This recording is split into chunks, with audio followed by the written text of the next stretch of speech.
I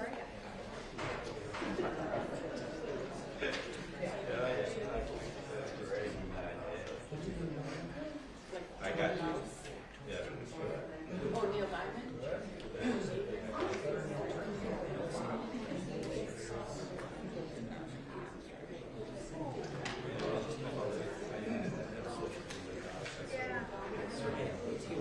you.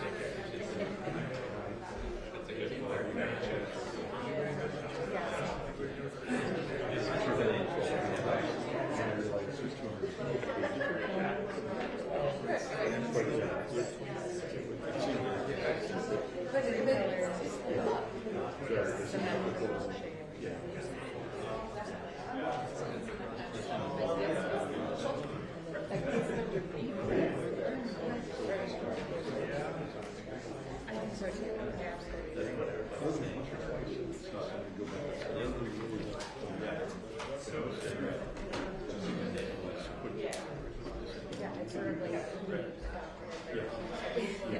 That's fine.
That's it.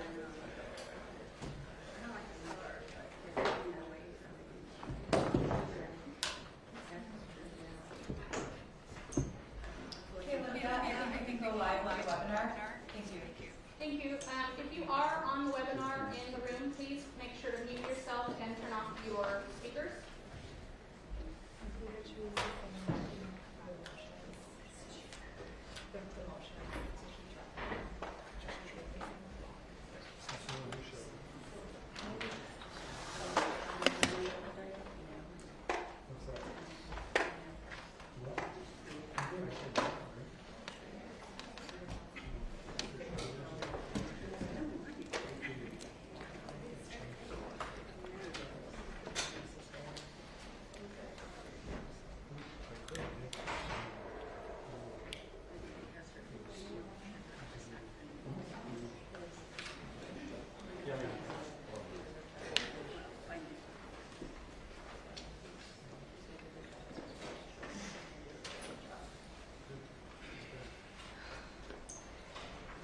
Good morning, the time is 9 o'clock.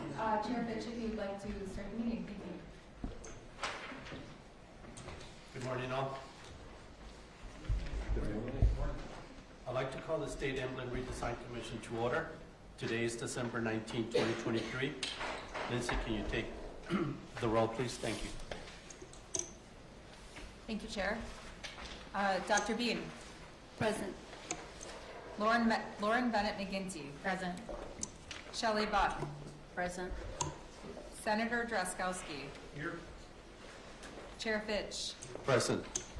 Representative Freiberg. Present. Vice Chair Dr. Anita Gall. Present. Michael Harrelson. Present. Kim Jackson. Here. Senator Kunish. Present. Thank you. President Larson. Denise Mazzone. Present. Philip McKenzie. Here. Representative Olson. Present. Thank you. Secretary Simon. Here. Kent Whitworth. Here. Aaron Whitnable. Here. Thank you, Chair Fitch. Thank you, Lindsay. Would someone like to move to adopt the agenda? So moved. Second. Thank you. So Philip and Denise.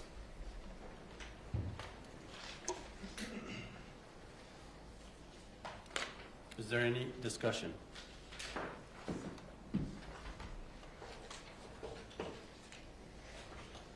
All those in favor of approving the agenda, please say aye. Aye. Aye. Those opposed, please say no.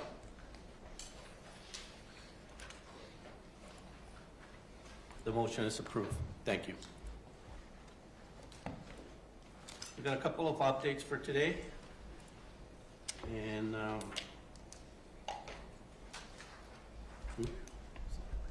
okay.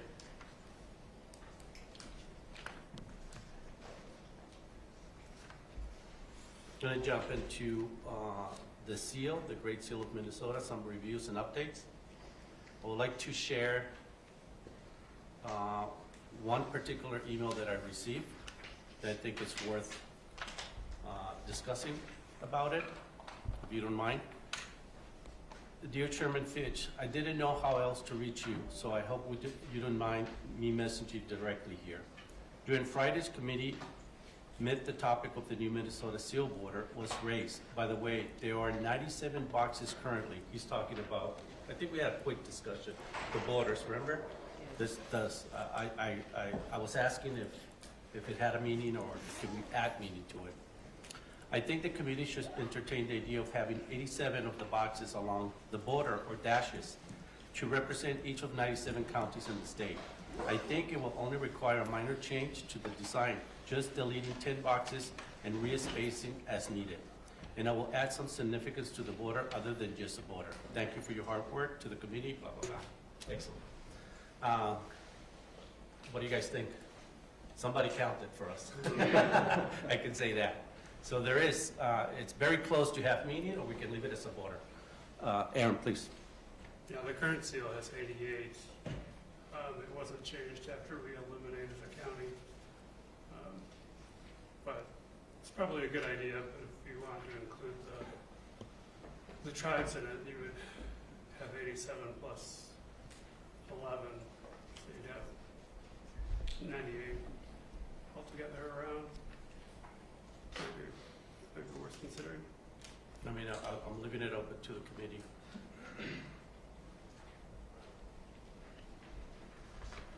Any further discussion?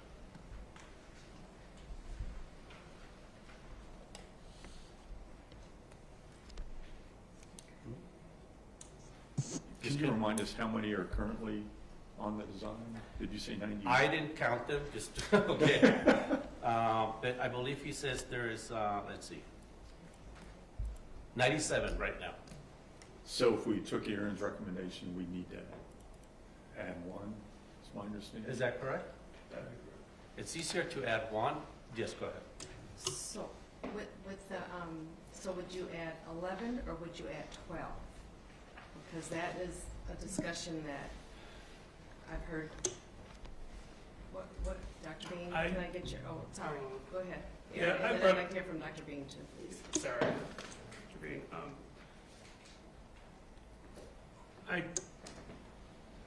Ideally, in my own opinion, I would add 12. However, that recognition isn't there yet, and I don't know if my own feelings would be appropriate to say to add 12 instead of sticking with the 11 recognized tribes. The correct number would be 11. There's 11 federally recognized tribes in the state of Minnesota.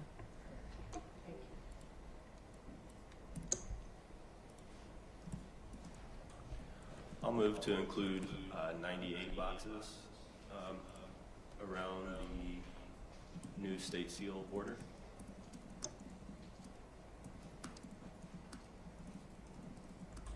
Sorry, I'll modify that motion, not to add 98 to the current 97, but for a total of 98 boxes along the new state seal border. Does anybody want to second that? I second it. I like that.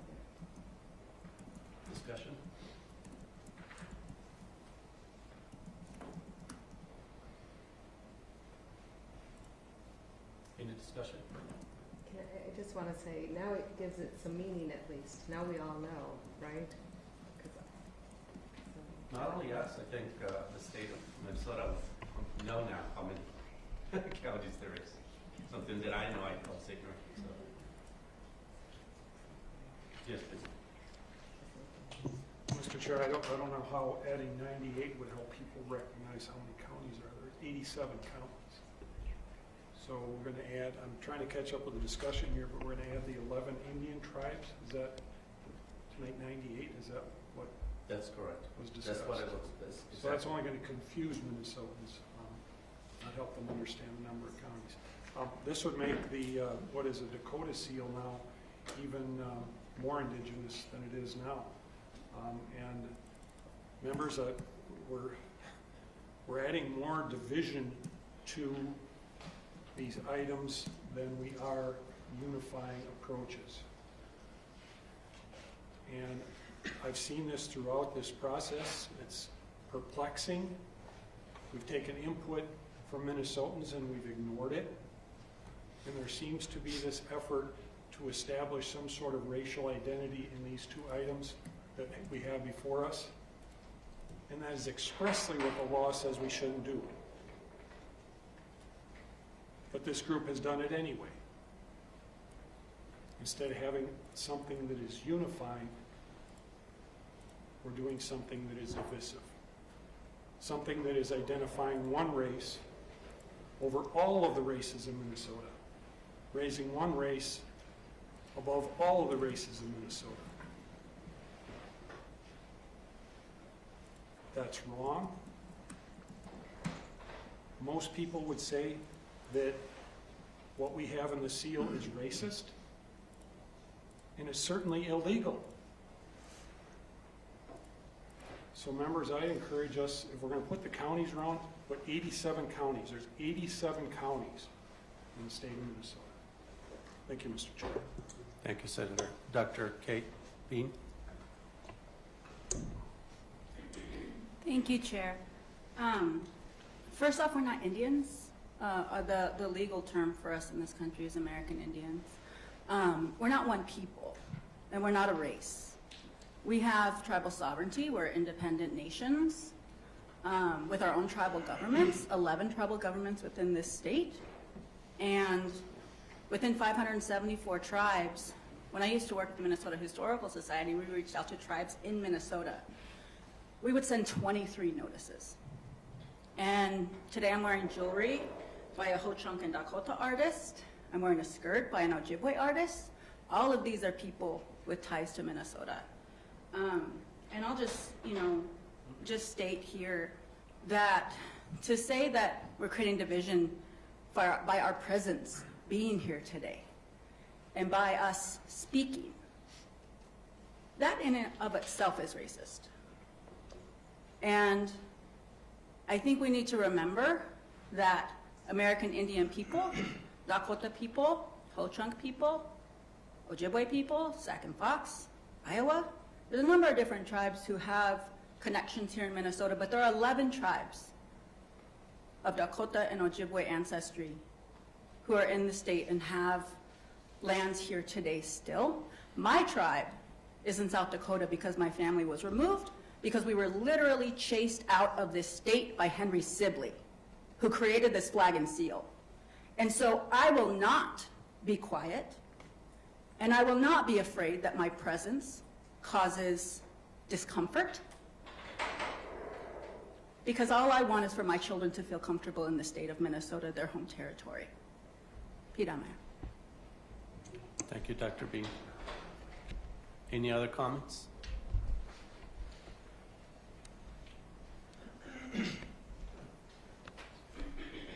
Aaron, go ahead. If we don't make a change and leave it the way it is, you could leave Red Lake off since it's not a public law tribe and isn't considered an equal sovereign to the state, but an equal sovereign to the federal government. If that's just easier for people to take, then let's not change this seal, those numbers. And leave it the way it is? the way it is.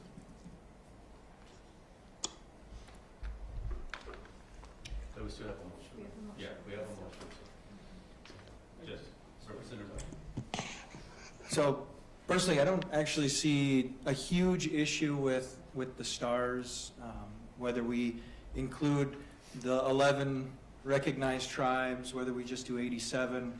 I don't see that as the main controversial aspect of this seal.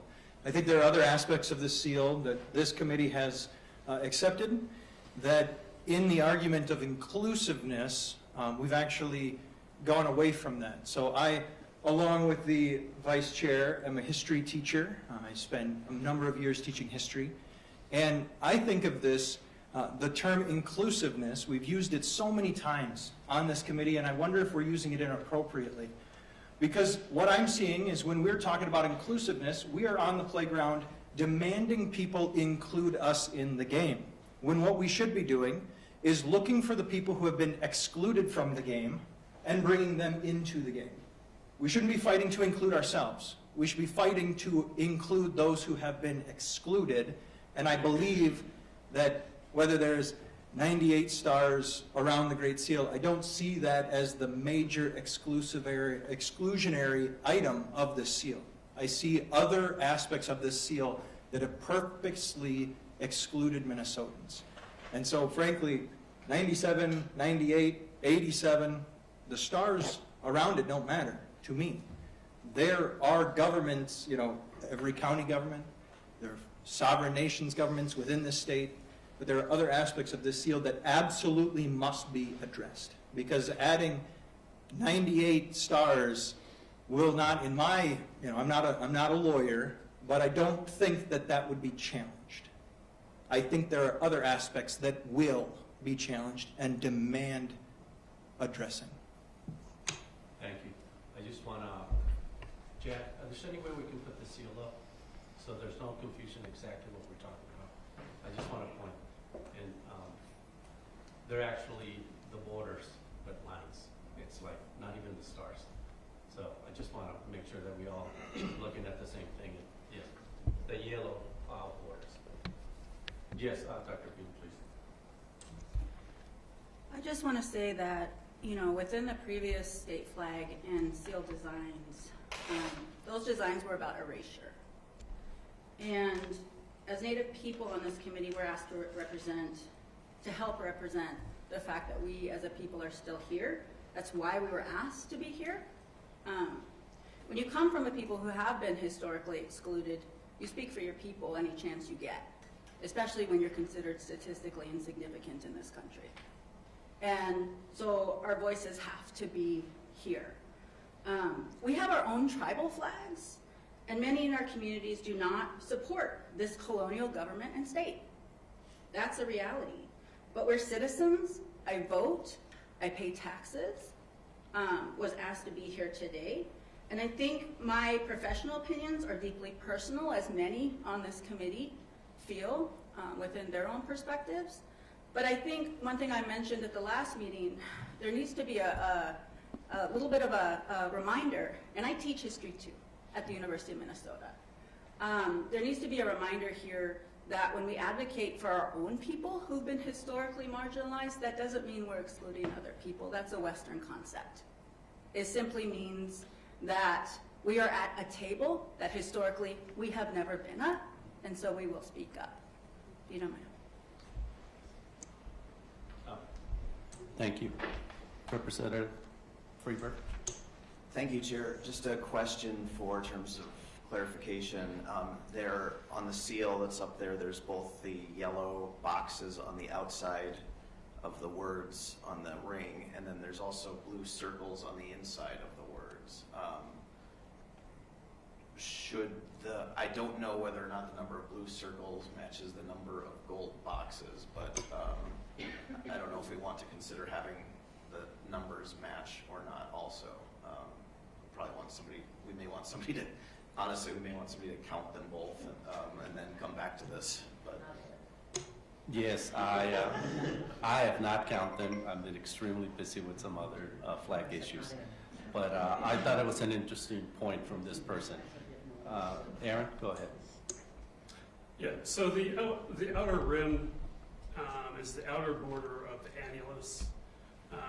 The blue dots instead of stars is the inner border of the annulus. They could actually be solid instead of mimicking what was used before. And they didn't match before. Their function is purely to, the annulus borders is for the annulus to have the label on the inside, separated from the blazon. So the image is within the label of the Great Seal. That image is the blazon or the field, and then there are different things that you put on it to symbolize, whatever you're using the seal for, whether it be a corporation, a nonprofit, a state, a county. If they match up, great. If they don't, fine. But that is their purpose. Again, like in the old seal, it doesn't match the numbers of counties before, so you might want to take that into consideration. Just leave it. Well, as a designer, I like having meaning on anything, and this is our opportunity today. We can have meaning on the circles. They can be the same as the borders. So it's up to you guys. There's a motion right now, still, with 98 boxes, and we can transfer that to those blue circles too, if wanted, or any other number. It's a great opportunity to not just leave it out there. Yes, go ahead, Dr. B. One thing I'm kind of wondering here in terms of, the symbolism, this is symbolic, it's not necessarily official representation. And it's a symbol of this point in time, as any artwork, as any public work of art is a symbol of a point in time. And there's a whole question of permanence, but maybe we'll look at that again in 150 years. But I do wonder, when you come into the state flag, there are 11 tribal flags that are represented here. And I don't know that either, some tribes have asked for their flags to be removed. And I think my question here is, if we're wondering what tribes prefer or don't prefer, all we have to do is ask. And that's a process that could be done. Yes, sir. Yeah, from the start, when it came to symbolism, which is the purpose of the blazon in the Great Seal, the Ojibwe community, the Red Lake Nation, and the 6-member bands of the Minnesota Chippewa tribe do not want to be represented on this because it's not an art representation in our feeling. Our feeling is that this is a symbol of state authority and state government, and to mix them together confuses that sovereignty. However, I realize, I initially was supportive of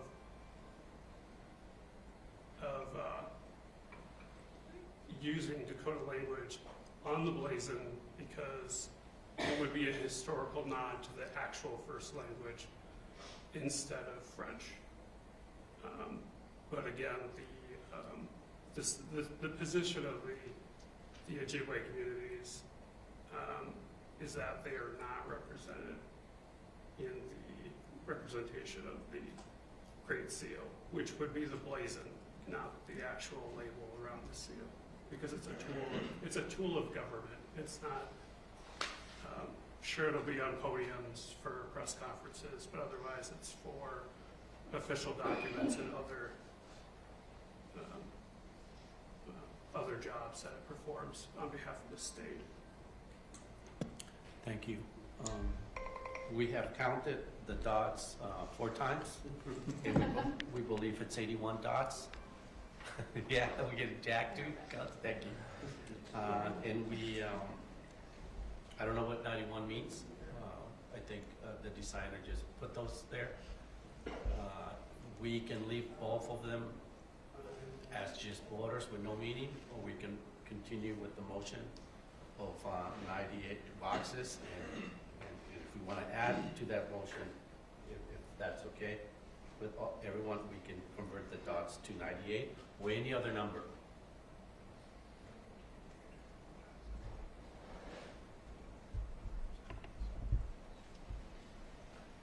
Or we can make the dots 87 represented Minnesota counties. Any discussion? Yes, Aaron? Just to clarify, they're not tots, they're called round bills. So Thank you're you. gonna put those in the text specs. They're round bills, not dots. Is that a French word? That is an English word. Thank you, Aaron.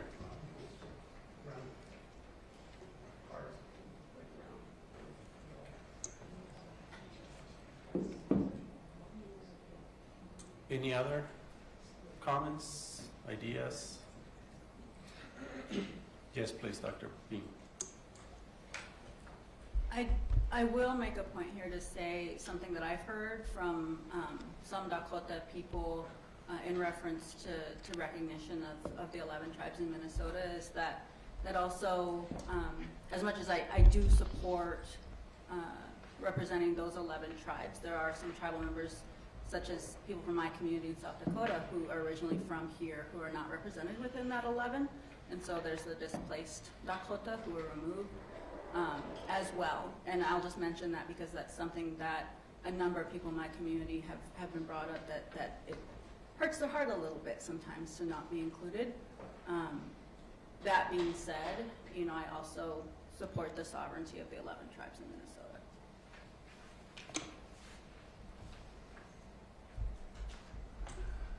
Any other comments? Just want to remind you there's some motion still for the 98 boxes.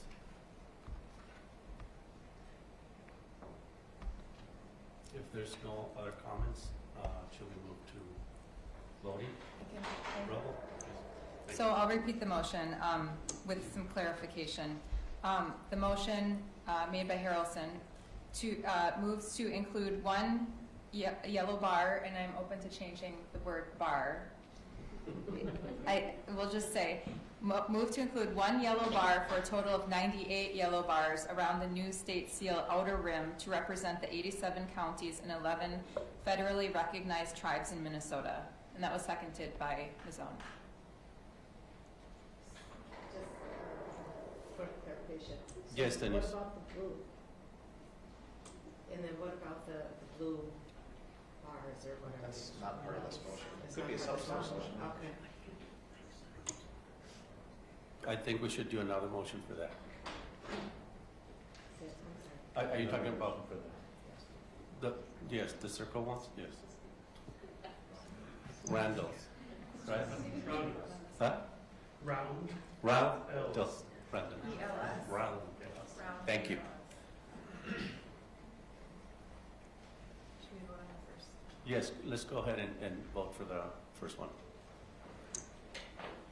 Thank you, Lindsay. All right, so I repeated the motion, but for the 98 yellow bars around the outer rim. Dr. Bean? Yes. Thank you. Lauren Bennett McGinty? Yes. Shelley Buck? Yes. Chair Fitch? Yes. Vice Chair Gall? Yes. Michael Harrelson? Yes. Kim Jackson? Yes. Denise Mazzone? Yes. Philip McKenzie? Yes. Secretary Simon? Yes. Kent Whitworth? Yes. Aaron Whitnable? I'll abstain. Thank you. Motion passed. Thank you, Lindsay. Do we want to move to the rundles, the blue dots to just rundles. I'm gonna write this down.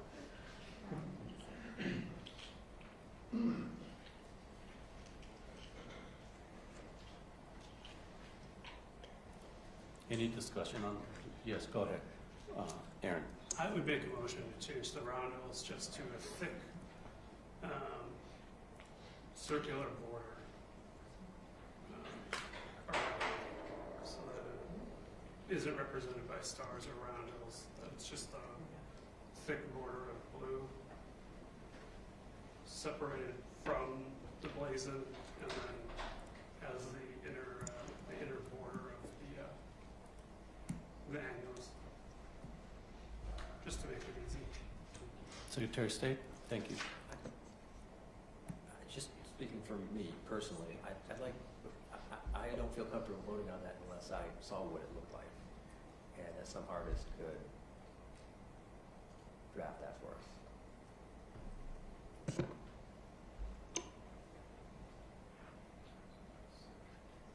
Yeah, I don't think that's going to happen today. Yeah, I'll just withdraw the motion. Yeah. I mean, we didn't have a depiction of the last one. I don't know why it would be a big deal for a depiction of this one. So just to make sure what you're describing is to remove what we have right there and in the same thickness have an outline that goes around it, basically, right? So, okay, yeah. So no motion. Anybody else? I'll just say I agree with the Secretary of State. Sounds good. I'm sure then in 30 minutes or in an hour, we're going to receive what you guys are asking for, so no motion on the rundles. So if anybody wants to make a motion specifically on that, they should do it now. Let's move ahead then. Thank you.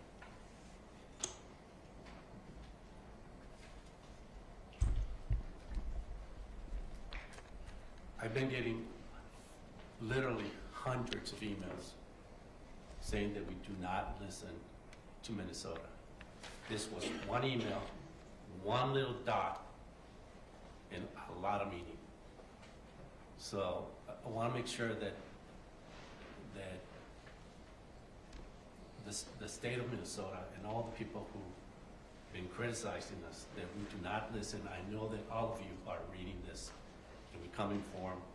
And today's the day where I'm going to start reading a lot of them because we need to make sure that we're giving what the people want. And that was one sample.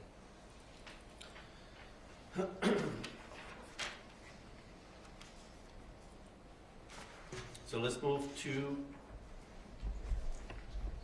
oh, yes, go ahead, Aaron. Yeah, I brought this up in an email again this morning. I brought it up before, is that a few different times when we've solicited public comment from Minnesotans, the way that it's been set up is for anonymous comments, which I've never served on a board or council or a city council where the public comments have been allowed to be anonymous. We know that in the first round of comments, there was a lot of spam messages that were just clearly spam because same font, same bold, same words. And then when we went through the second round, and after asking that, we asked for that information for people to provide their name, their city or their county, and the state. That did not happen, and then we wound up with a list of emails, and then we wound up with a list of comments of people bashing other designs because their design didn't get chosen. And that really isn't providing comment on a design itself. It's having angst over that yours didn't get picked. So I don't think those are valid. I don't think that anonymous comments, I mean, I don't know, I have never, when I worked at the legislature, we didn't allow that when we had hearings for people to come and testify and not provide their names and their city and their county. It's pretty simple. But these anonymous comments, I really don't think that we should be going through that. Now, the ones that were submitted directly through the other portal where they were asked to provide general comments to the commission, I think that those are important because they did provide that information. Thank you, Aaron. David? Thank you, Chair Fitch. Aaron, I can clarify what we asked for a little bit. The comments that we sent out to the commission yesterday were the comments that we had received on the State Emblems Redesign Commission website. And when someone wants to sign up to be on the mailing list and or make a comment, there is a place for them to put their first name and last name and email address. And if they don't, those are required fields. If they don't put those in, their comment will not be recorded. What we sent out to you was just purely the comments. We can supply you with the names and addresses, but we want to just be careful that we don't put that information out in public. Once you put it out, you can't retrieve it, so we erred on the side of just sending you the comments, the raw data of the comments. Yeah, and again, what you just said there, those are the comments I'm talking about that we listen to and look at, not the ones that weren't done that way. Mr. Chair, Aaron, the ones that we sent you were the ones that have come in the last 3 days, 3 or 4 days. So those do have names and email addresses attached to them. They are not anonymous, but we just sent them out as the comments rather than sharing publicly people's email addresses. Thanks. We already receiving the seal with, as I mentioned, I said 30 minutes, actually we got it in 5 minutes. If we want to share that while we do that, I just want to say that the emails that I've been receiving, all of them have name, and they're here, available for anyone, by the NAVA people from around the world, people who send me about, let's move on with the symmetry, and we'll talk about the flag in a minute, and then a lot more, let's stick to symmetry, and we'll talk about those, but they're all here, they have names, and I don't want to mention people's name. I'm just going to read a little bit once we get into that. But if we can, do we want to go back to, yes, Senator Rakowski. Thank you, Mr. Chair. I'd just like to add to that, you know, and thank you to the Historical Society for the structure that you put together to gather that input. My fear is, as I read some of those, and there were thousands of them, I read thousands of them, and a good segment of those are people who are aware of this commission meeting, and that's exactly how they learned about it. And so that's your audience with that particular group, and it's really limited to that. It's thousands of people, but a lot of them are people who submitted flag ideas. Many of them were, I'm going to try to get this right, members, vexillologists or something. I just refer to them as the commission's groupies.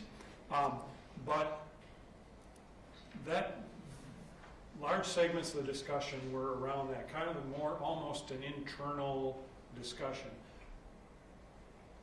The comments you can truly value are the ones that come unsolicited outside of any structure that this group puts together. So, Mr. Chair, I haven't seen whatever you have, but I can tell you the last week I've gotten one positive on our flag and many, many, many negatives. That's what I've received. And so, Mr. Chair, I concur with you. The ones that we truly should value are the ones that come unsolicited. Those that have served in the legislature will know the ones you get from the spam bots or from the PACs and other organizations, you know, they don't hold value. The ones that are authentic are the ones that hold value and represent what people are saying. Thank you, Mr. Chair.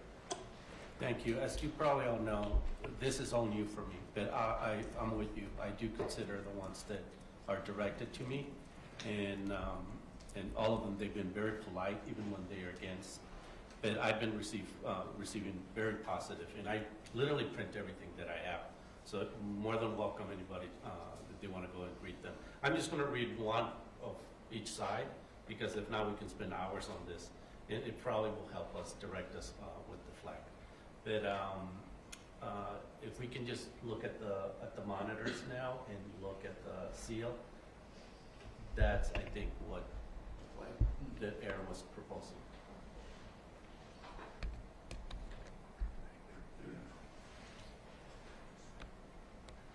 Aaron, just to clarify, is that correct? Or was it the yellow green? I mean, the yellow water? No, No, it was the inner blue, the round. Yes, just yeah, that's what I thought. So making a border. and obviously that can be thinner and more, you know, we can play with it. But by doing that now, we don't have to deal with meaning. Well, you already give meaning to the outer border. That's I mean, correct. It doesn't really make sense to, That's correct. why do you need to double up? Yes, Ken? I would disagree, Chair Fitch. A few minutes ago, you said you're looking for meaning in everything, and that's kind of where my head and heart are too. Yeah. I would just ask, is there a way, maybe not for consideration today, but is there a way for a designer to do 87 roundels there instead of the solid line? I think then it becomes just a design preference, solid line or the roundels. But why would we miss the opportunity for that to have meaning as well? Thank you. Eric? Yeah, I didn't see this agenda until I was on the train down this morning.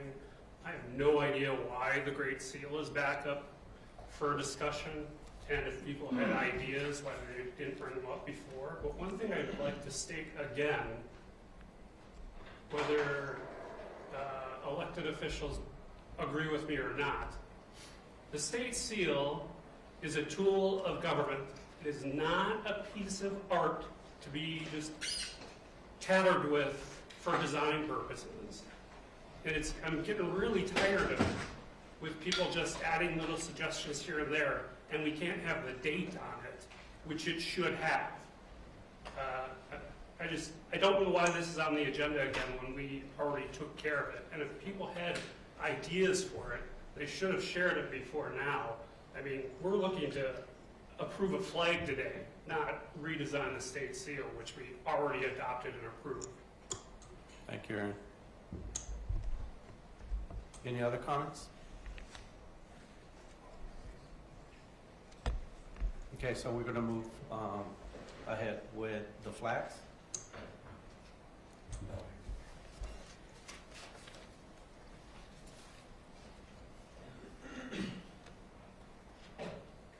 And Vice Chair, you had a comment about the flags that you wanted to make, please. What I have here is a statement from Andrew Precker, the young man from Laverne who designed 1953, which we are considering today. This is a verified email from a real live Andrew Precker. It is not anonymous. It is Andrew's words. So I will read those verbatim to you today. The last few days have been surreal for me. Very few things make me speechless in life, but this is one of those moments where it's hard to express the sheer gratitude and amazement I felt at this whole opportunity.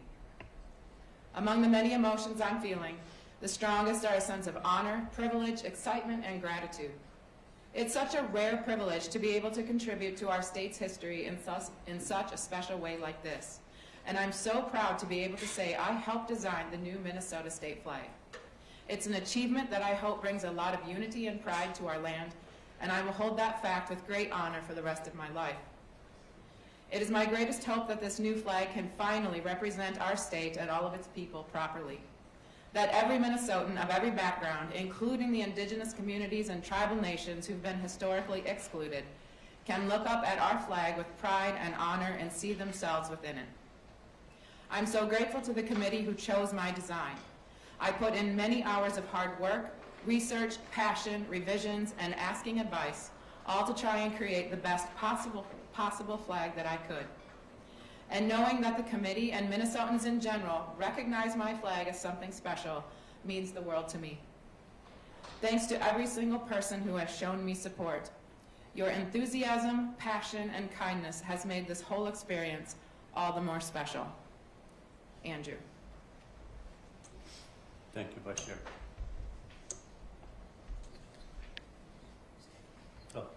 Secretary Steve. Mr. Chair, I didn't mean to get in the way of you reading. Were you going to read the emails that you had first? First, I was, yes, we are going to read those emails for the flag. I will. Is that what you're asking? No, I had another comment, but. Oh, yes, go on. No. Go ahead, please. Well, I was just going to say, before we launch fully into the subject of the flag, you know, over the weekend since we last met on Friday, there have been a number of people who have asserted that one or more of these designs look like other flags around the world, some national, some within a province of a certain other country. And people have taken great exception to that. Why they chose those particular places in the world to find a resemblance, you'll have to ask them. I'll note that the Iowa flag is basically the French flag with a logo in the middle of it, but I don't hear people saying that the French are taking over Iowa. But what I would say is, this is the handout that I provided, which shows the flag, and I hope it illustrates the point, at least that I'm trying to make, which is that the point I'm trying to make is, if through our hours and hours of deliberation, we create a flag which in some people's minds may kind of sort of resemble a flag somewhere along the way in the rest of the world, either at the national level or at the province or state level, then I think that's okay. And this illustrates the point, and the point is that the nation of Chile adopted a flag in 1817. 22 years later, Texas adopted a flag, one that we now feel is one of the most iconic flags of the state flags in the United States of America. A state, I'll add, that is not too shy about bragging about itself, a state that loves to pound its chest collectively about how great it is, and yet they're okay with having a flag, apparently, that looks quite a bit, to my eyes anyway, like the flag for Chile. The point I'm trying to make is I hope, my own personal opinion is, I hope we don't get caught up in either our or other people's notions of what our final flag might look like. If it's an identical match, that's one thing. But if aspects of it sort of kind of remind people of other places in the world, I don't think that's good enough to reject any of these. That's the point I'm trying to make. Oh, thank you. Mr. Harrison. Thank you, Chair. And just to add to that a little bit, I think our current state flag looks like 10 to 15 current state flags in the country. So, yeah, just to echo that point. Also, I happened to see a Facebook page from the city of Luverne, like its newspaper or something like that has a Facebook page, and they're incredibly proud and rightly so of Andrew, the designer of 1953. That was probably the most heartwarming substance I've read during this whole process. Yes, of course. Laverne is actually a small town in southwest Minnesota near where I'm from, and it's about a population maybe 4,000. So that one of their young people has submitted the winning flag design is immense pride. It's huge news in southwest Minnesota that a southwest Minnesotan local has designed this, and it's very noteworthy. So it's a great honor for him and for Laverne. Yes, Kim, please. I just want to add to Michael and Secretary of State and Andrew's email that as part of his process, he did look at all the country flags, and not one was like this. Thank you. Thank you for that reminder. I received literally in the last 2 days at least 80 people talking about Andrew's Precker design for us not to change anything, that's the way the designer has chosen it, and that's been noted. And yeah. Aaron. Yeah, actually, Andrew has been emailing with me. We were emailing while I was on the train this morning and last night, and he conveyed you know, the honor to be chosen for the new state flag, and that he is not opposed to the changes. He especially likes certain, there were 4 designs that he liked. 1953A with the star for B, 1953A with the original stripe border, 1953B, and 1953C. He did make a comment because for some reason yesterday across social media and other places,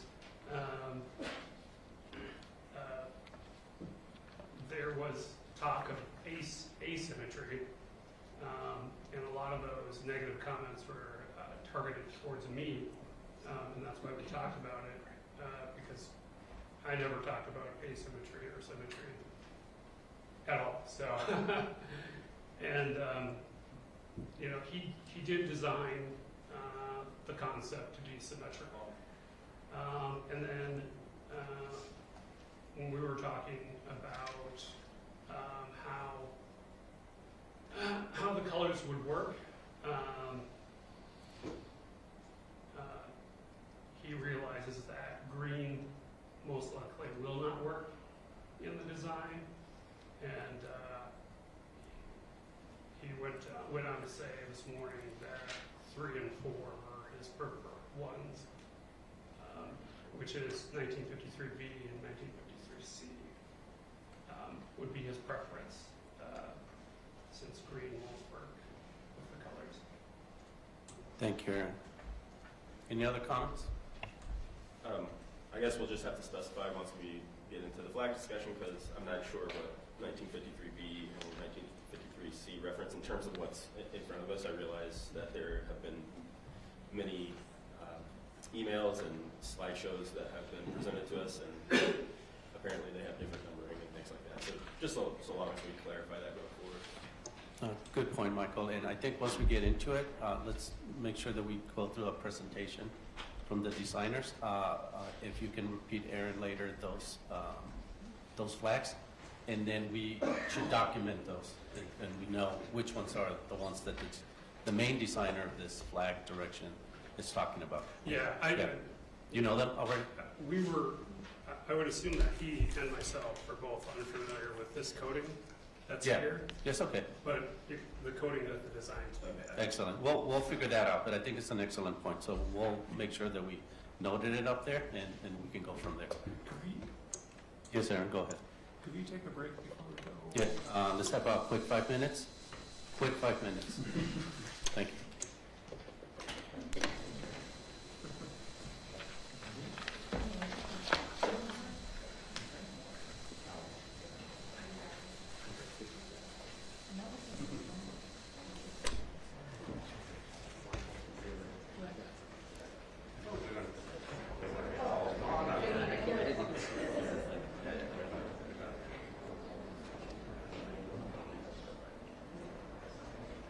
No.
we should move ahead, right? Yep.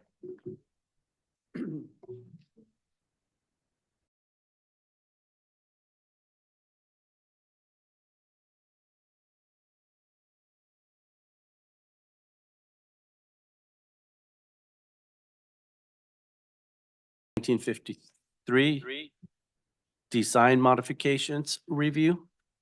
We have our consultant designers, Tyler and Janae, presenting to us. And I just want to say welcome again and thank you for all your hard work. I know it's been very, very fast, and they're going to make some recommendations based in what they've done.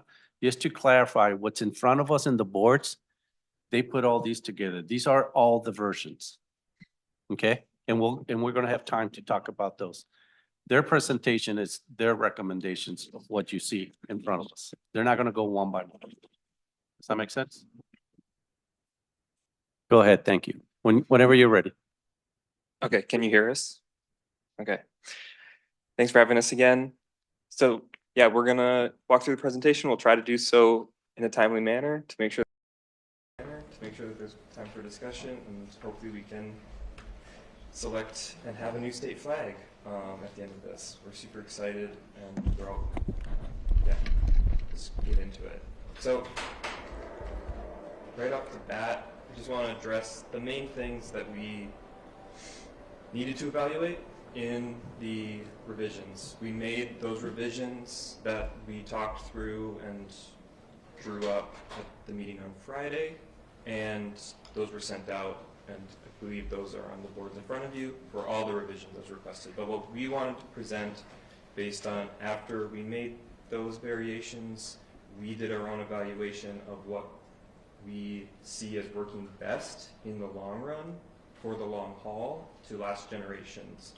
We also consulted with members from NAVA to get their thoughts, and what we are presenting here is the overlap of what their recommendations are and our recommendations are. And so that's what we'll be advocating for in the presentation. So the first thing is the star. We selected this star, you selected this star with this geometry, but the orientation was still a variation that we wanted to see. A has the north point, B has the 2 points facing down, facing up, and we are advocating for star A for a variety of reasons. One, the historic cultural reference is still there and intact on both of these because of the geometry.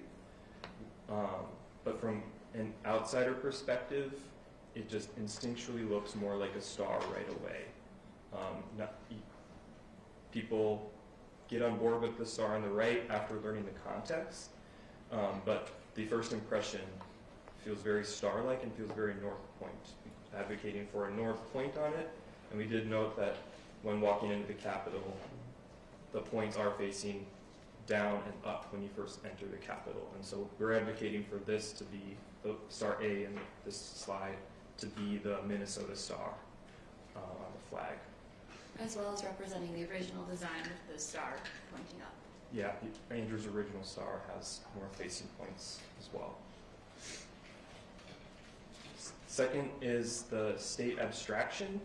Discussed was a symmetrical version of the state abstraction and an asymmetrical version of the state abstraction. Again, we're going to advocate for the symmetrical version of the state abstraction for a variety of reasons. One is just flag balance, being able to just have a composed design that feels resolved and it doesn't create any sense of questioning or like feeling off kilter in any way. When first looking at it, there's physical benefits for symmetry in flags. We'll get into that when we look at positions. And the last thing, just from a design and iconographic point of view, the more you try to look exactly like the state with the asymmetrical one, the more you notice that something else could be slightly different. It could be refined a little bit better, have a little bit more sharpness in the top right tip or something like that, and that it just starts to create more questions. What the original proposal for the symmetrical version is like the absolute minimum information you need to feel the sense of the state. And so we are advocating for those in all of these three designs that we're presenting. Awesome. So this is the first concept that we're presenting. Again, all of these are going to have the symmetrical state shape as well as the star pointing north-south. This one we opted for a field of blue to the right. This one we see it as representing the land of 10,000 lakes, that we are the land of 10,000 lakes, or the only land of 10,000 lakes, and that's what we're known for. So that is a big part of this, as well as the symmetry that it offers. And here it is as a flat graphic, so you can see that part of it. And then again, on this one, we opted to show how it's built and how everything is in its right spot and that it's thought through. And then here is what we think is an important part of today's presentation is how it looks when it's presented flying, if you see it from either side, if it's hung. It's not really viewed incorrectly. Like, you know that this is the Minnesota state flag, and we opted to show it on a flag spreader that was requested, as well as two options that we found for folding it, which we thought looked pretty cool. And these are digital representations of those orientations, but we did test it with like paper mock-ups, and we're very confident that it will be very close to the way that that is represented. Option B brings in, again, same symmetrical state shape, north-south point of the star. This opts for the three stripes, but having blue on the top and blue on the bottom. One element of having the stripes to note is stripes are going to make it so that you see the rippling and the motion of the flag and the blue rippling stripes to represent the waters. We see this one as showing both rivers, with the Minnesota River and the Mississippi River, and the lakes. And so that dual meaning of different types of water is a nice representation of this flag. We are advocating to remove the green, both from a complexity perspective and from a symmetry perspective, to make it so that it doesn't really have a top or a bottom when it's flown in different orientations. Sit flat. The construction and placement. The dotted lines on these diagrams do show the center points, so you can see how they will be, if they were folded, where they'd be folded in half either way. And then the orientation, again, with the spreader and with the folded triangular shape. And you can see here again, these look the exact same, top and bottom, but that is actually flipped. And so that symmetry that you get makes it so that you don't even have to think you're always going to have it vertical, and it's going to be oriented correctly or optimally. All right, and then this last one is kind of in between the two. Again, the left side is the same with the symmetrical state shape and the star, and then this one we opted for two stripes, a white and a light blue, and we see this one as representing the water in the sky.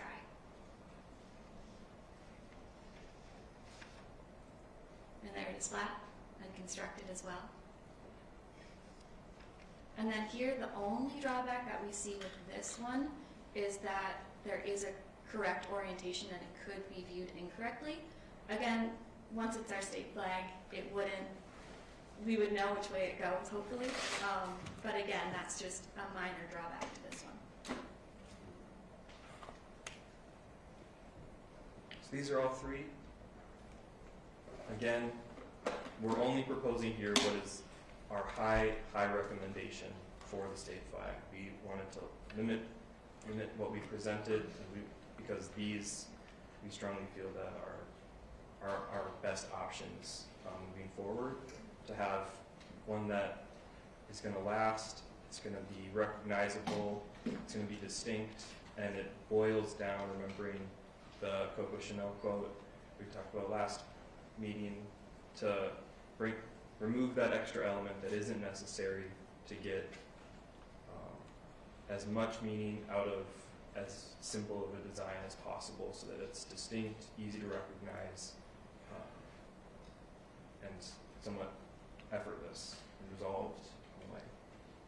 So these are all three, and that's it. Thank you very much for the presentation and for your time in helping us with this. Do individually or both of you have a favorite out of these three? Sorry to put you on the spot. Oh, that's great. We were talking about this last night. I have a really hard time picking one. I don't think I can. I think it depends on the minute or the second. I choose a different one for a different reason. I think they all have great potential. Thank you. Yeah, I'll just echo that. Of these three, I don't really have a favorite. Purely from a technical, pragmatic perspective, the top two, I think, are just slightly better, but all three of these are going to be a really solid flag. So these three as a whole would be my pick. Thank you, both of you, for your opinion. It's open. Let's open it to ask questions to the designers specifically first. Yes, Senator Steve. Thank you, Mr. Chair. I know one of the criticisms that I heard over the weekend about the one with the green stripe on is that it looked like the flag of another country or a state out of Somalia. Have you looked at these three to see if there's any other states or countries that are very, very similar to them or at all similar to them? We have looked at them. We feel that with the Minnesota shape, it really makes it our own. And as we discussed previously, just like with Texas and Chile, any flag element, because flag design is sort of niche, anything is going to kind of reflect back to another one. But because of the state shape, it really becomes our own. Okay, thank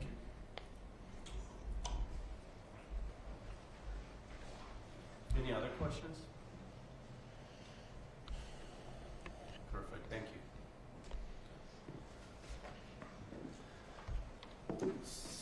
So like I was mentioning before, I did receive a lot of emails, and the biggest issue is symmetry versus no symmetry. The second biggest issue is green, the color, adding to it. And that's about it.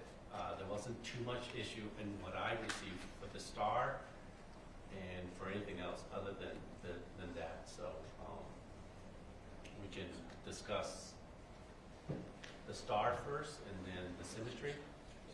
I want to make sure that we identify the two flags, Aaron, if you can help us, that the designer recommends, so we can consider that and just mark them.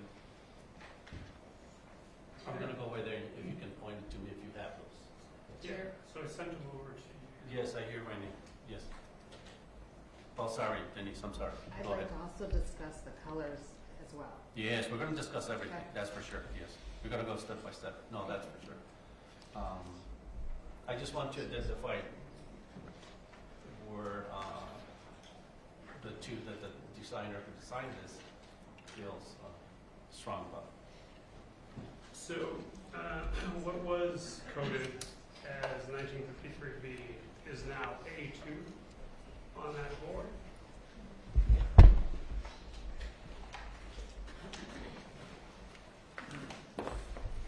A2. This one? Nope, next one. This one? Yeah, they're labeled A2. And the next one. Thank you. Make sure everybody gets to see that.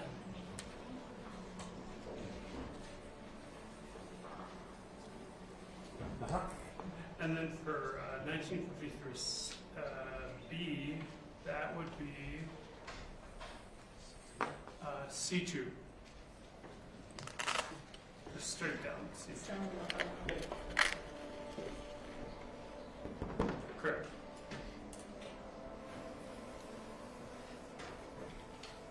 So I forwarded that email chain out to you. Thank you. David, and the design team. And Chair, Yes, please. do I understand that the two that you just indicated were two of the three that were recommended just now as well? Is that correct? Do you guys want Am I looking at the same thing? identify the ones, like a star, the ones they recommend? Can you just write the number on there? Where? Like 1953A or B? They're here. We're gonna spend 10 minutes if we do that right now. I think the third, those two are the same as two Oh, of the three they coincidence. recommend. I think Yeah. the third one is E2.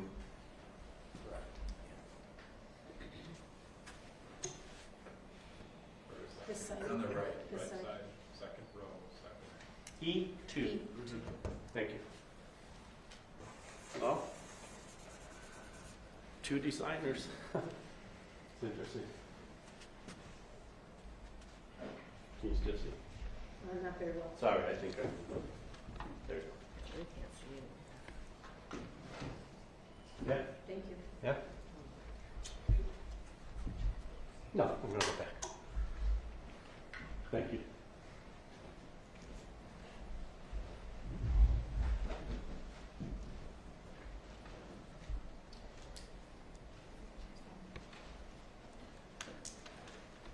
Secretary Simon? Thank you, Mr. Chair. I just have a suggestion, and that is, I think there are a couple elements that we might come to some agreement on. And I'm just suggesting that maybe we could have a vote on symmetrical versus asymmetrical. And then maybe we could have a vote on which side of the flag, leaving last the color scheme or orientation. But we might be able to get consensus on just, do we want symmetrical or asymmetrical first? I agree with that. Yes. And so I would move that we adopt a symmetrical design. Does anybody second that? I'll second it. Thank you. Comments?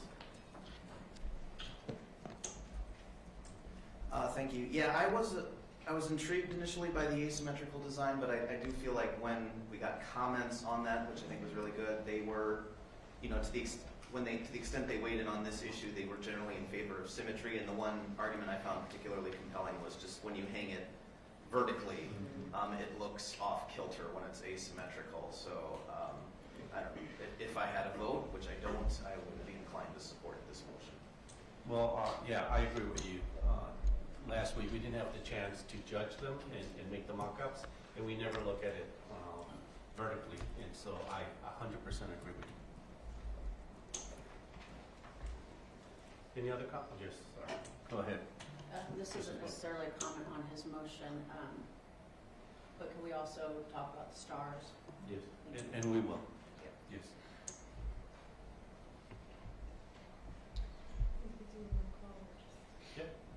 Any other comments? Yeah, we'll do a quick roll call. We can do all of them? Sure. Okay.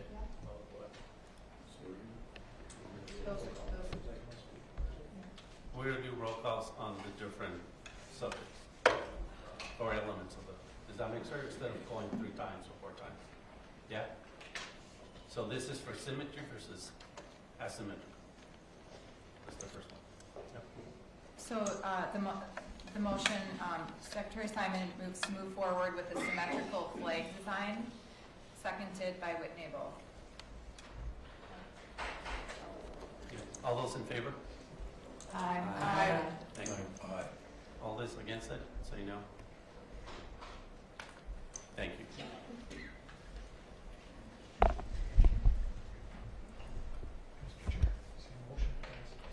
The motion passes. Yeah, I don't have the, thank you.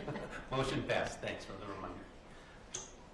And that really reinforced the amount of emails, what we just voted, so you know. That they're all here, and really I don't want to read them, but symmetry, I got at least, I just printed like 20 good ones, and I received 100. Versus asymmetry, I received probably 5, and I just printed 2. So that really reinforced Minnesota. So if it's available, if anybody wants to read this.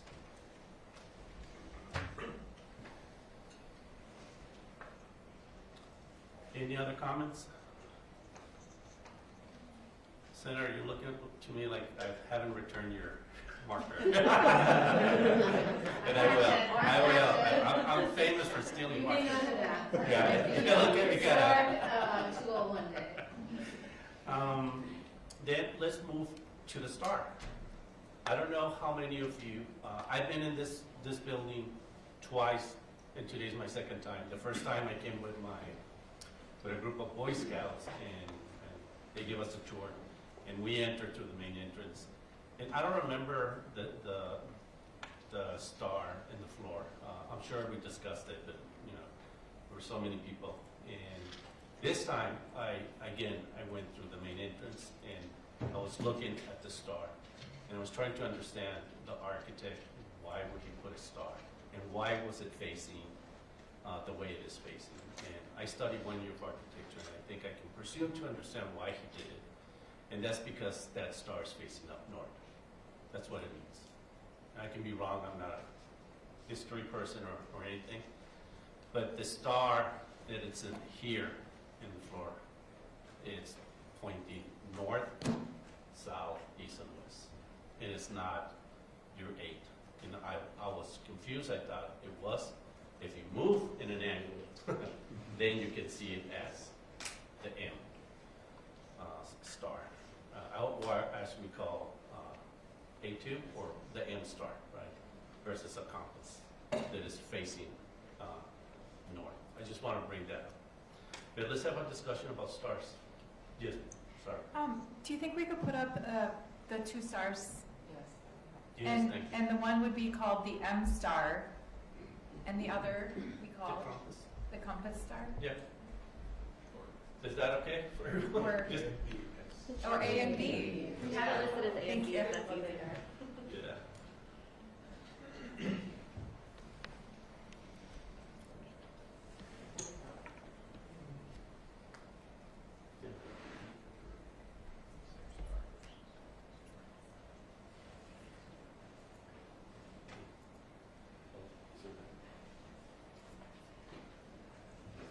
That's correct. Yes. It's not. Yes, go ahead. And this is just a question, so for the designers, so those 2 stars are exactly the same, the only difference is the rotation, because there's some optical effect. I It's think.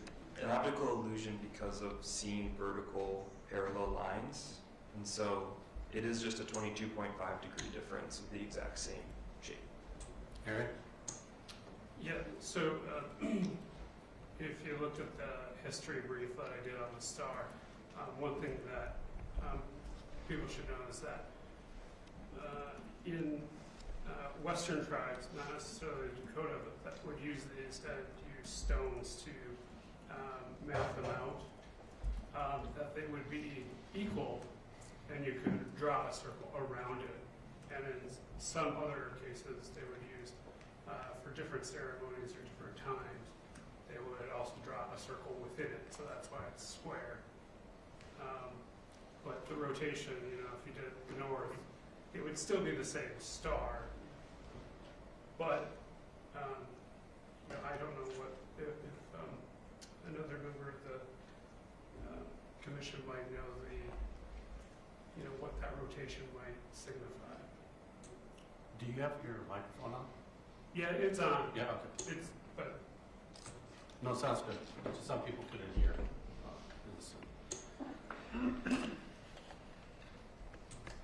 Any other comments on STAR?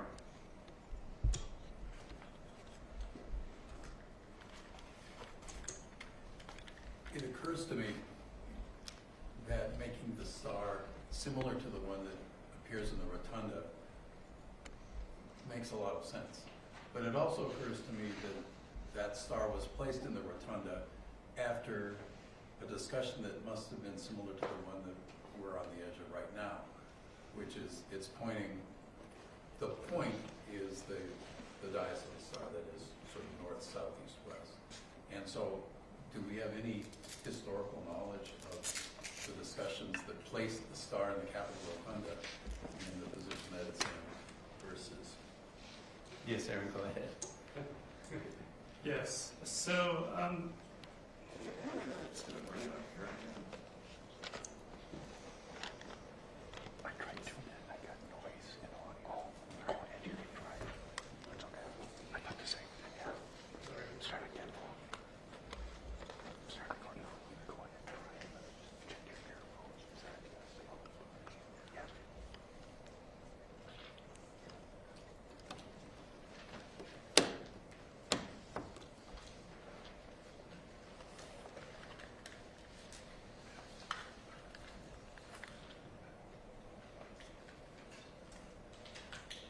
Chair Fitch, can I? Yes, Dr. Fitch, please. I just want to mention, I do feel like I need to say as a CAP board representative here, we have a real expert in our former treasurer, Paul Mandel, who knows a lot about Cass Gilbert and the history of the state capitol. I think he'd be somebody worthy of reaching out to. If we need more information about the history of this particular star and this place, which I don't have much information about personally, it would make sense to look to the experts. Thank you. Yeah, so I also cited my sources when I put this together and sent it out to the commission. In Mr. Thompson's book from 1974, pages 59 to 60, Cass Gilbert is directly referenced as the designer of the rotunda, sole discretion, not subject to the Board of Design. He requested that the 8-point star of the Dakota be used for the design. He specifically requested for African marble to be used as the lines of the star, a telltale sign that Cass Gilbert was a man who understood historical culture.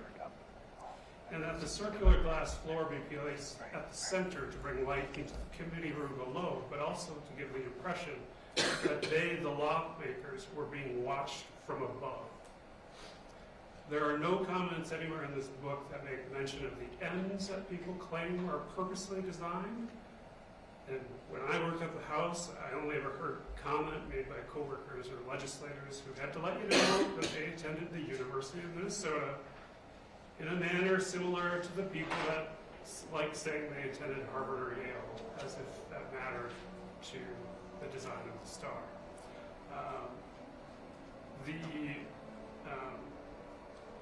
star that was selected and the M's that people see are an illusion because the star predates the Latin alphabet, so they can't be M's.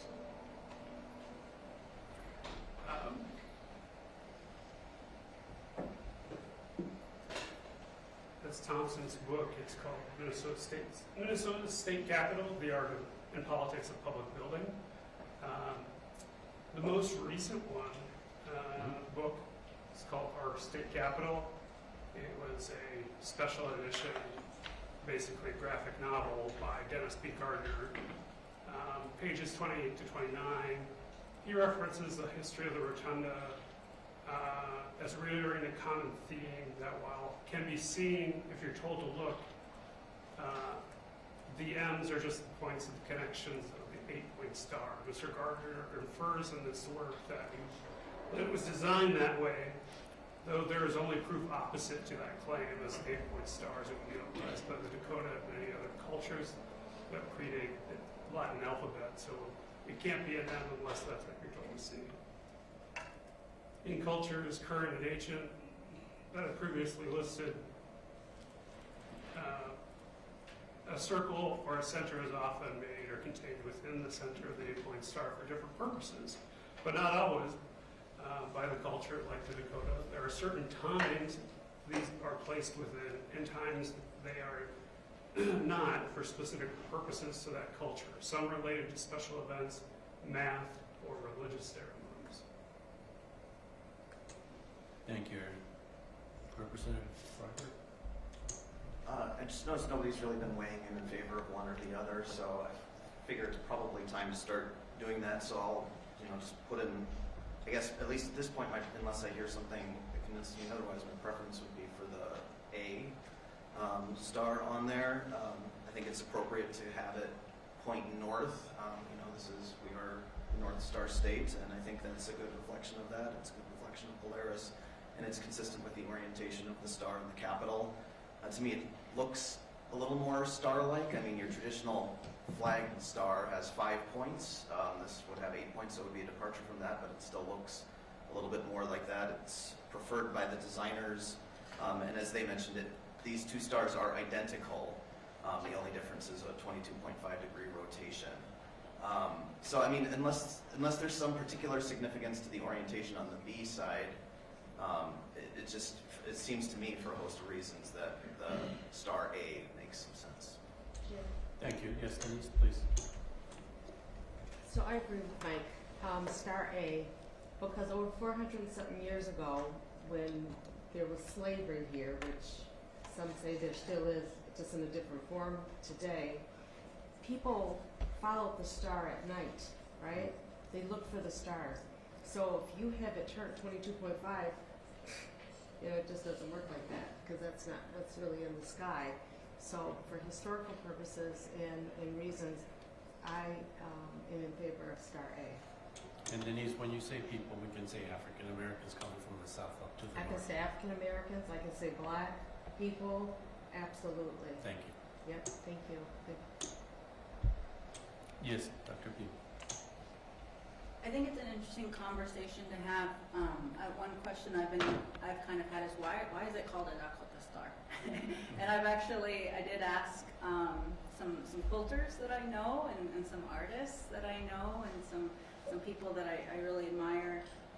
And that's kind of a newer term, I think, for that star design, which really comes from the early 20th century with the sewing circles, where it's the missionary wives would have our women come together and sew in order to keep us from farming and to keep us from being outdoors doing the heavy lifting that we always did as strong Dakota women. And I think that, when I asked one committee member, she said, I don't think that a long time ago there was an 8-point star. Our older designs are sort of more simple. That being said, I personally love Star B because I, recognize that from a lot of our designs since that time period. And so I think it's really beautiful, and I do recognize that. At the same time, I also like Star A. And I don't really necessarily have a personal preference here of one over the other. I just think it is an interesting history. And it's interesting that we're all tied to this same sort of design from different time periods for different reasons. Thank you. Yes, Aaron?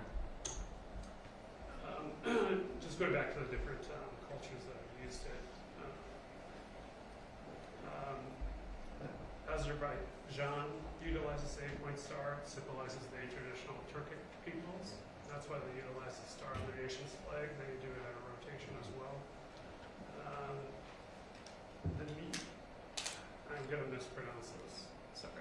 Meat Black Indians from Canada call the 8-point star the worship.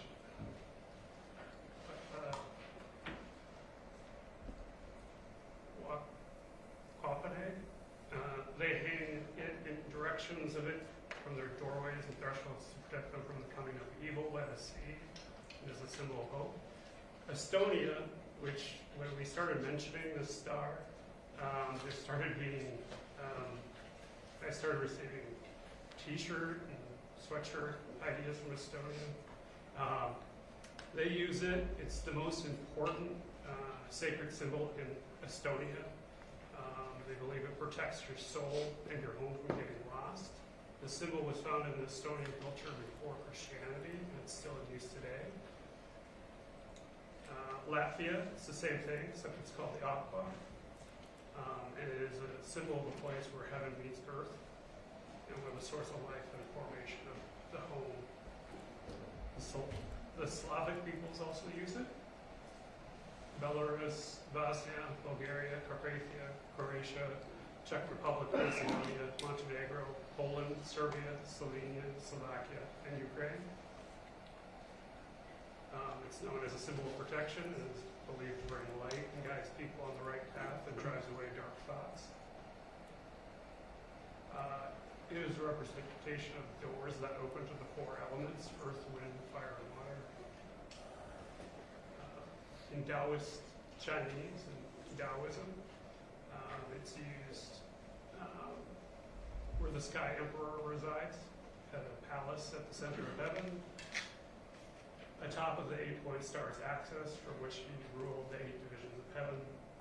Hinduism, the star of Lakshmi, this star, the rotated one, represents wealth, prosperity, and fortune. If these are gained through hard work and not war, as a symbol given by the goddess Lakshmi, who herself is not represented by the star, which is represented by the lotus flower in blue atop a body of water. instead. I'm sorry, Mr. Chair, I'm Yes, sorry, go ahead. Aaron, I don't mean to interrupt you, but I've gotten 2 texts right now from people saying the public is hearing mute. So I don't know whether that's Aaron or more general, but two separate people who I don't think even know each other. Thank you. That they're Is it coming from, do we have to be on mute when we talk on our computers, or is it a problem from the I central? think it's Zoom. Somebody said the Zoom froze. Yeah, so, sorry. We just had to reconnect to the Zoom. There was just Got a it. complete takedown, but we've got back up now. And please let me know if there are any further issues. Somebody said the audio is good now. Thank you. Thank you, Olivia. Thank you, Secretary of State. Aaron, please continue.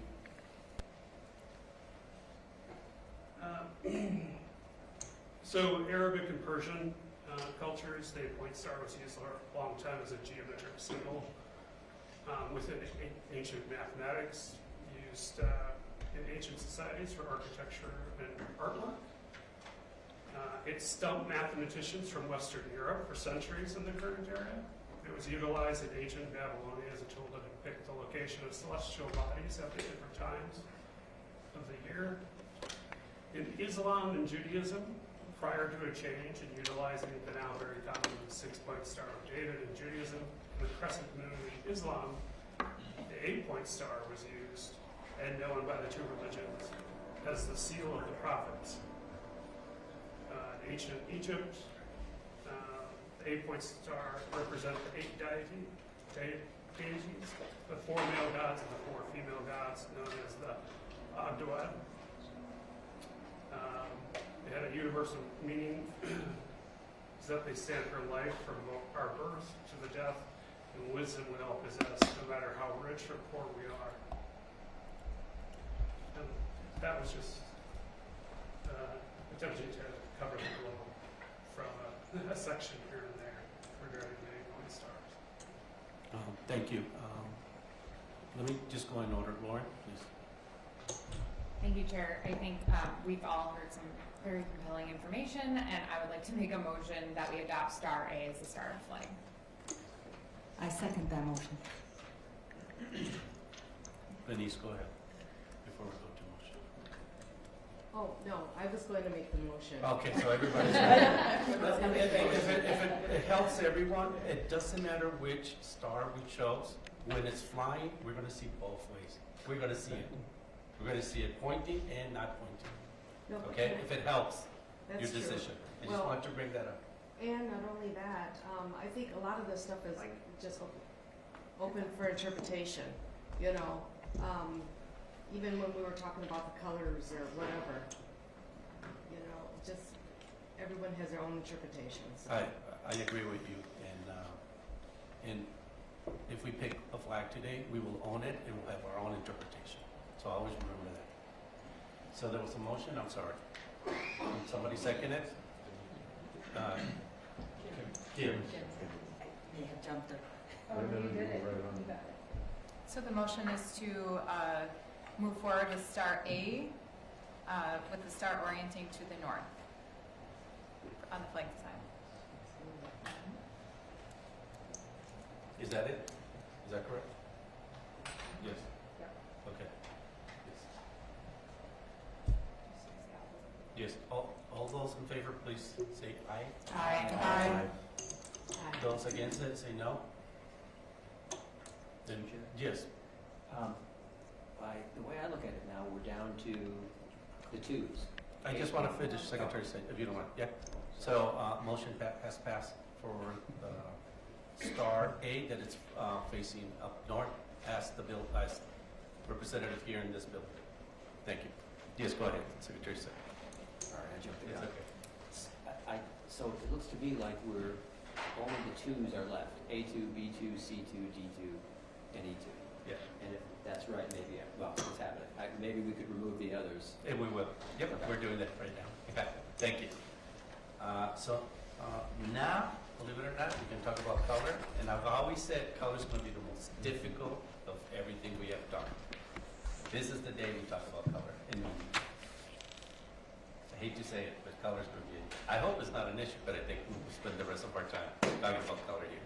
Yes, Lauren, please.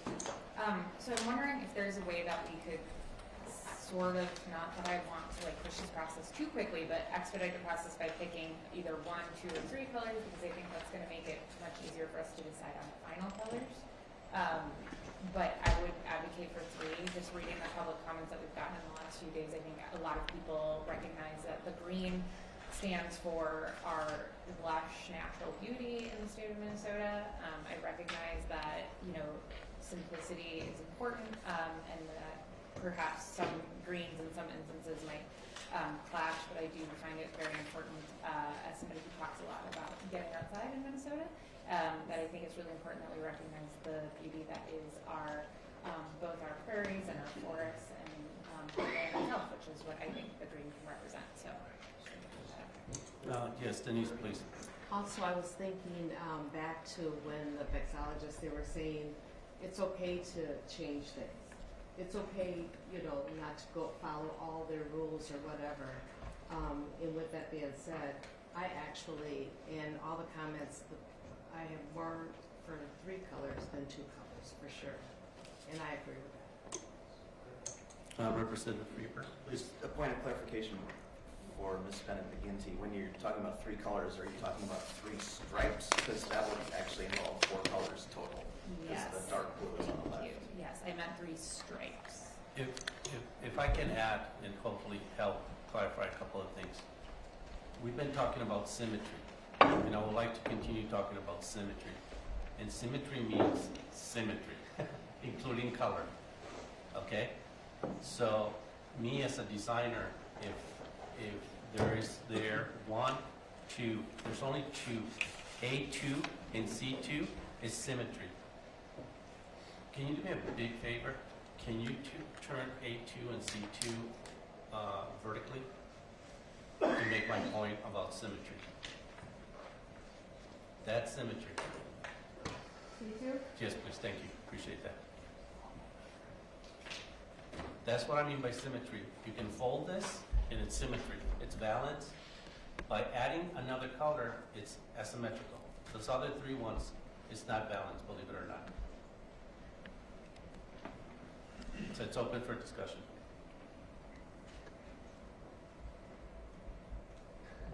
Come on.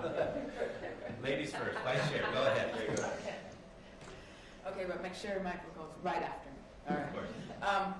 With all due respect, you know I am a symmetry girl, and I do love symmetry. But with all due respect, as I read the public comments as well, people who have reached out to me have found my email address and reached out to me. Overwhelmingly, they do want to keep the 3 stripes with the green. And so I, with all due respect, Chair, and our love of symmetry, we do not, as Senator Jaskowski has said before, we are not beholden to the vexillologists. They have excellent advice for us, but we are not bound to them. They are not rules. So I would still advocate for B2 with the 3 stripes, including the green, to be on our new state flag. Thank you, Vice Chair. Yes, Mr. Harris. Yeah, just to avoid some comparison to Texas's flag, I don't particularly like D2 or E2, and then yeah, would support probably any of the top 3. As I was walking in today, beautiful blue sky out. I was a little concerned that like A2 with just the lake representation kind of a thing would get lost in a bright blue sky, and the green I think would make it pop. So I'm leaning that way. I'm too strong. Any other comments? Yes, please, Aaron. Yeah, I would stick to the 2, the A2 and the C2 that Andrew suggested, and also our design team suggested that we use. And also avoid green, because we don't know how green is actually going to work with the dark blue. We haven't resolved that issue, and what type of green will actually work. So that's just my thought. I think, yes, go ahead. Dr. King. I think I'll just mention, I had asked you for another iteration of a design, and I'm not presenting it as something to do here, but we did look at another one of Andrew's designs, which has the waves, which I particularly kind of liked. I think part of what I've struggled with his design, and this was not within my top 25, and part of what I've struggled with is the stripes, the star and stripes. It feels predictable. It doesn't necessarily feel different. And, you know, I understand the nod to agriculture. I think having the outlines of the state is a nod to land base, and is a nod to agriculture. And I do visually, personally, like the different colors, but I also feel like when we had the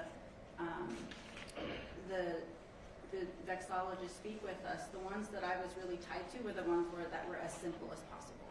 New Mexico, to me, is a good flag. And for that, I'd advocate for A2. For which one, I'm sorry? A2. Is that A2? A2, the first one. The first one, yeah. If I can add my 2 cents on that too, 26 years ago, I moved here to Minnesota, and one of the biggest reasons I moved here is because I was a big fan of all the largest advertising agencies and some of the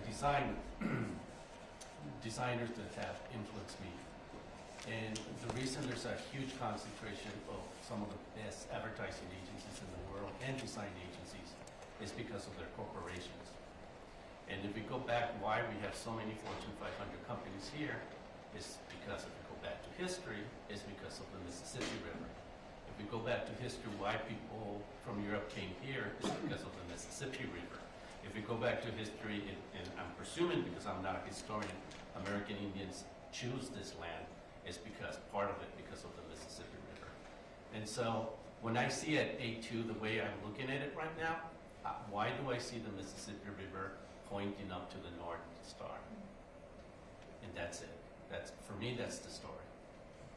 Yes, we can get into, like, we represent this and this and this and this. We can put so many stories behind it, but I think we're forgetting that the most important river in the United States and one of the best ones around the world and the biggest one starts here.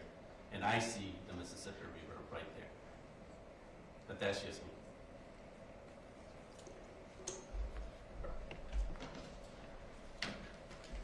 Yes, any other, yes, Secretary of State.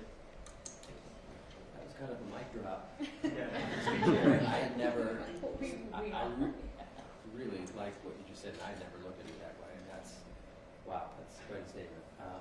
I would just say I would be happy with any of these 5. I really think they're great. I too, using multiple examples we've heard over the last couple of weeks, whether it's Coco Chanel or anyone else, I'm just wary of trying to do too much. You know, the common denominator of all the flags is 2 things: the North Star and water. That we're the land of 10,000 lakes, we're the land of sky-tinted waters. I think green's great as a color, but that's now trying to do a 3rd thing. I think Dr. Bean was correct. I hadn't thought about it that way, but I like the way she put it, which was the shape of Minnesota is sort of a nod to the land. And so I guess all that is to say my first choice would also be A2, especially after your speech just now, Mr. Chair. Yes. Senator. Thank you, Mr. Chair. The thing I like about A2 is it seems more unique amongst flags, and I think it's important that we have a distinction for the state relative to other state flags. As I mentioned, there was a very involved discussion over the weekend about people saying that the one with the 3 stripes with the green looks like another country's or a state from another country's flag. And if we want to avoid controversy going forward and actually get the people to adopt what this commission does, I think we should try to avoid additional controversy. As a matter of fact, I've just observed today, Mr. Chair and members, after months of ignoring what the public has been saying, this commission, as we approach our deadline, is listening to what the public is saying and actually implementing them and the changes that we have today, and I hope we can continue that through the rest of the meeting. Thank you, Mr. Chair. Thank you, Senator. Denise, please. So once again, not a disrespect to my Somali brothers and sisters, if you take off the state and move that star in the middle, that's the flag of Somalia. So it's very, very close. Yes, Harrison. Yeah, I'm just going to modify my previous comment about the flag on a bright blue sky. That makes the state shape and the star pop too. So, and plus after the chair's impassioned speech about Mississippi and the North Star, I'll go with A2. Yes, Dr. Bean, please. After you spoke, I saw a mind-blown emoji in my head. Seeing the river go towards the North Star. And for me, that kind of reiterated the right decision of the star being at that angle, because both ways, and I guess that's what symmetry is, you can see it at both those sides, which I think is really beautiful. I didn't want to add this, but I like your comment about groupies. Our groupies.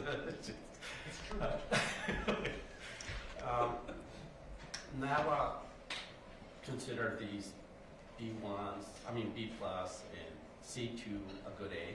Okay, they consider A2 an A plus, by the way, if it helps. That's coming from outsiders, people who are experts. If it doesn't help, ignore it. Yeah. Please ignore it. But I think the best way to make this, and we can continue talking about this as much as you guys want to, the best way to make this democratically is for each of us get one sticker and go up there and put it. Just one sticker. And we can put the sticker behind does that work for everyone? We could do a vote. A vote, that's fair too. Yeah. Like we did before. Yes. It doesn't matter which way. I actually like that. Let's just take up.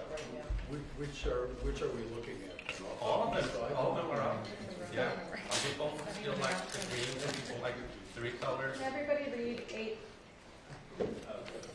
B, C, D, E? Is that fair for all of us? Yeah, if possible on the screen, I would like to also see B2 and C2. Like flying that's at A2 is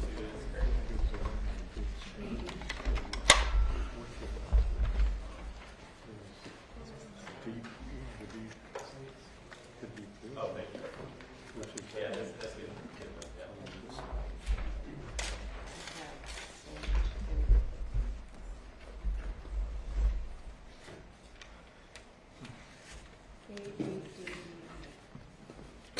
Yes. Thank you. Just before the voting occurs, I feel like I should probably put in my 2 cents. I'm kind of conflicted. I can see the point, certainly about the river. I can see the point about the green. I still kind of want to include that, but I can kind of see the argument for simplicity. Honestly, I can kind of see an argument for C2 as well. Especially if you're thinking about the river. To me, the symmetrical blues on the opposite side with the white, kind of suggests more motion. Also, there is. So I don't know. And then another thing I've been trying to think about is the name of the state, the land where the sky becomes the waters, and which one of those best reflects, no pun intended, that name. And I could see it being A. I could see it being C. I don't know. I don't know. Those are just my thoughts. No particular order. The other thing, it doesn't matter which one we chose here, but if we choose A2, we're going to have to be ready for everyone saying, my 2-year-old kid could have done that. So, and to me, it's like excellent because I wanted kids to be involved. So, just be ready for simplicity too, the negative and the positive. So, are we moving ahead with voting? Yes? Thank you.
So there were 12 votes, I believe there were 12 of us here present today?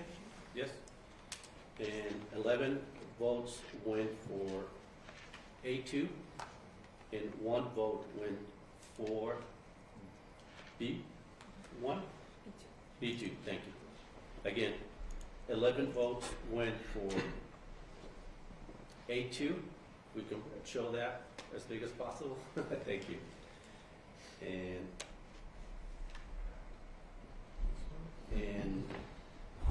1 vote for B2. Any comments? Yes, Denise, I please. do have a comment. So that was me who voted for B2. I have no problem with saying that. I think, and the reason why I voted for that is because we all have our feet on this land. This land has been, you know, we have so much riches in the land that we put our feet on. And that's why I thought it was important that we recognize green as well. You know, once again, we're here to do a job. I mean, I can't go against, you know, 10 other people, but I just want that to be noted. Thank you very much, Denise. Any other? Yes, Representative Olson.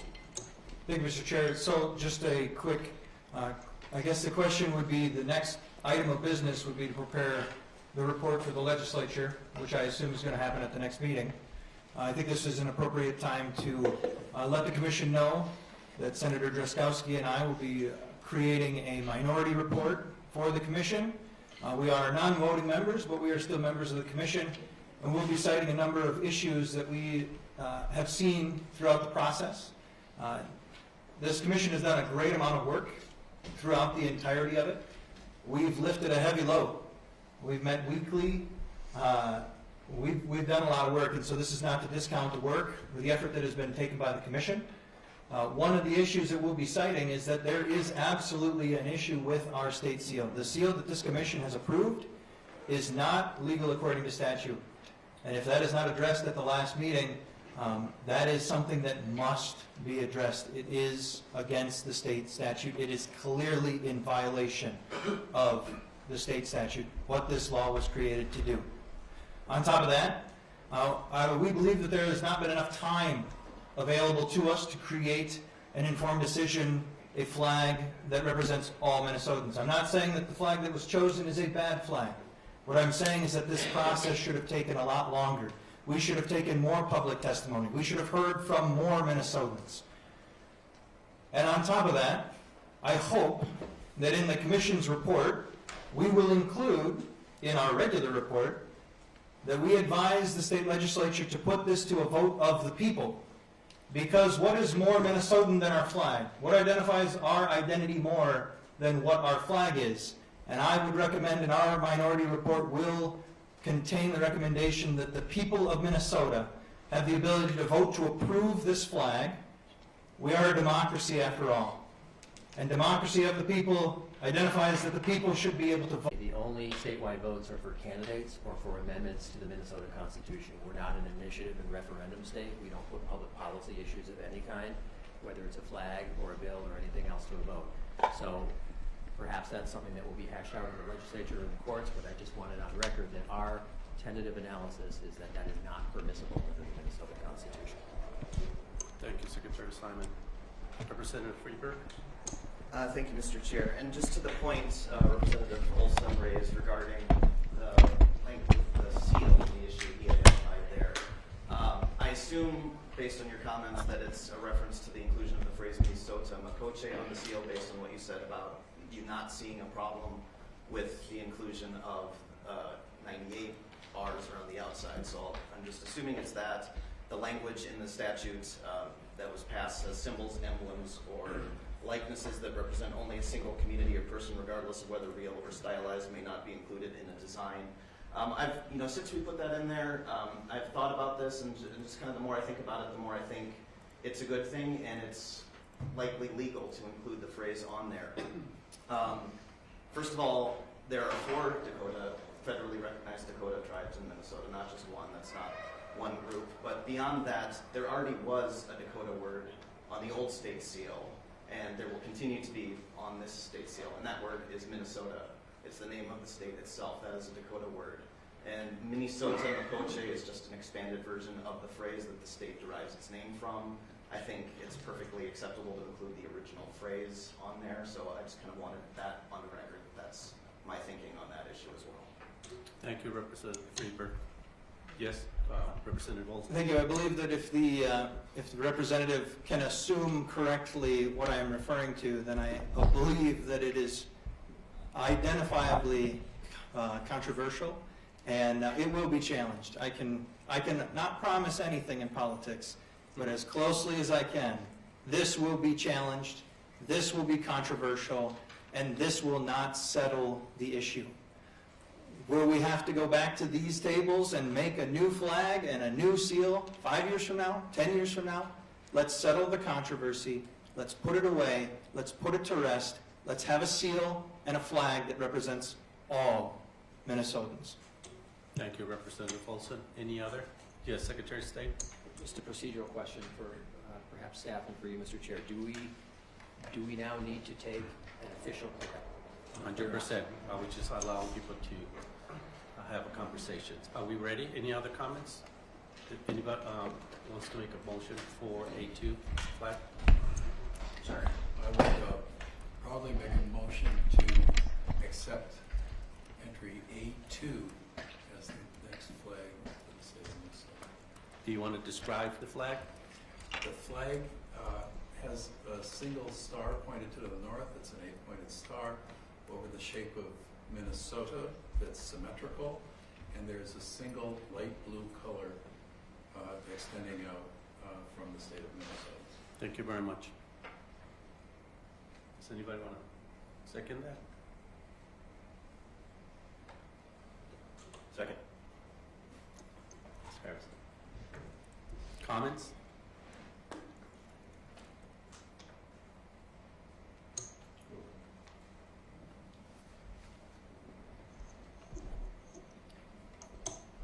The motion is to accept flag design entry A2 as the next flag for the state of Minnesota.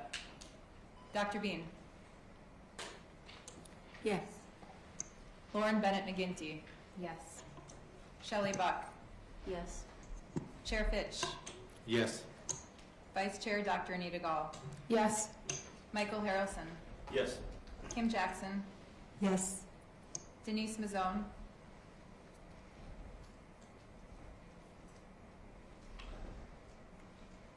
No. Philip McKenzie. Yes. Secretary Simon. Yes. Kent Whitworth. Yes. Aaron Whitnable. Yes. Thank you. Motion passed. Thank you. Any more comments on the flag?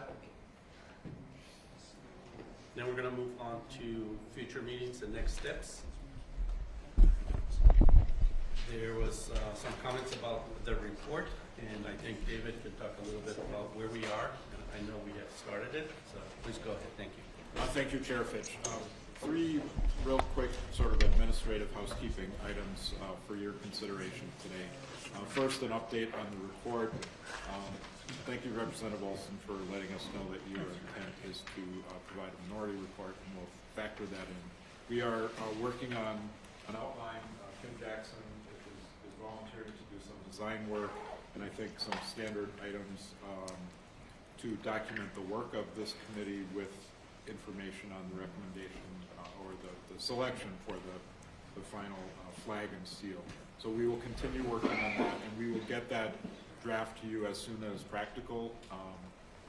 This meeting today gave us some really good information to move forward on the report. So please look for that in your email very soon, and please turn that around. I know this is a busy season for a lot of people, but turn that around with any comments and suggestions as soon as you are able. Second thing is that our colleagues in State Archives, which is part of the Minnesota Historical Society, have asked us to make a formal action for the records of this commission to come to State Archives. It's typically a state agency would have a records retention schedule for sending materials to State Archives, and I've got some language that I can read. So when Louise Fitch IV is doing research 40 years from now on the flag, there will be a place for Louise Fitch IV to go and do some research. So, Mr. Chair, the recommended language from State Archives is, upon completion of its work, the State Emblems Redesign Commission shall transfer the records of its work to the Minnesota State Archives pursuant to Minnesota Statute, Section 138.17.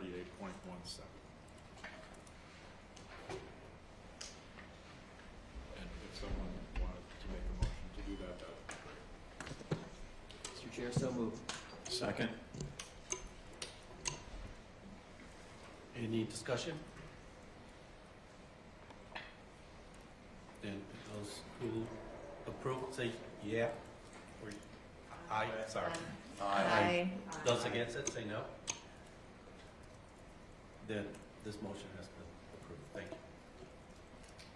you. Mr. Chair, one final item, and if, I know we're over time, so if you wanted to pick this up at a future point, we did talk last time about intellectual property, and I did have further conversations with staff in the Attorney General's office, and they, as mentioned last time when we were together, they suggested some language on if the commission wanted to transfer the other entries, the 2,099 and 399 other entries, into the public domain so that they would be available for use, then I have some language that would accomplish that.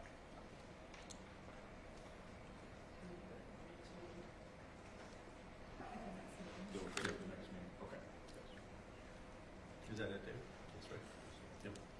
And talking about next meeting, we have scheduled for Tuesday, December 26th from 9 to 10:30. That will be a virtual meeting. And to be determined Wednesday, December 27th. It's one or the other. Thank you. From 9 to 10:30 a.m. And then again, that's a virtual meeting. So again, Tuesday or Wednesday of next week.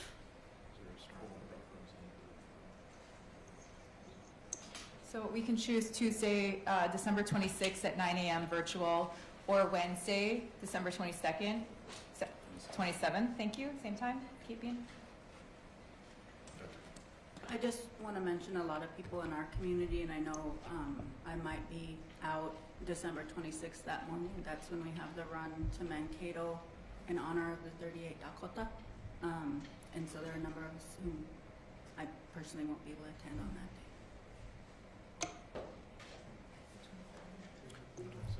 27th, so we could take a nice little Christmas holidays break.